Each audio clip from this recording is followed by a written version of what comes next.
A week ago, I asked my followers to ask me any questions that they'd like me to answer in this series, so today's that day. Welcome to episode 24 of Goss from the Boss. Okay, I've picked three of these questions, and the first one is, any advice for getting out of a business slump? This is a bit of a hard one, to be honest, as I feel like quite a lot of businesses feel like they're in a slump at the moment, especially with the economy. But as we've seen time and time again, I think the only piece of advice I could give you is to keep pushing through and don't back off on your marketing, because when the economy comes back and when those sales come back, you will be ready and you will have those customers willing to buy. Okay, the second question is, how do you keep yourself motivated? Also a really good question, and sometimes it can be really, really tough. A few things with this one. Firstly, this is my livelihood, so I don't really have an option to not be motivated.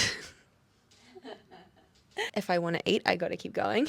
But ultimately, I just try to find the things that I enjoy most in the business and start off by doing those each day, so that it gives me a little bit of happiness and joy before I go into the nitty gritty, whether that be the accounting or the forecasting or anything like that.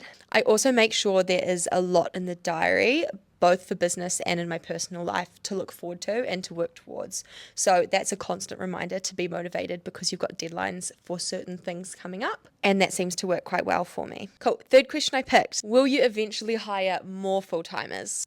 Ultimately, the goal is always yes. However, I do want to keep the BG team really small.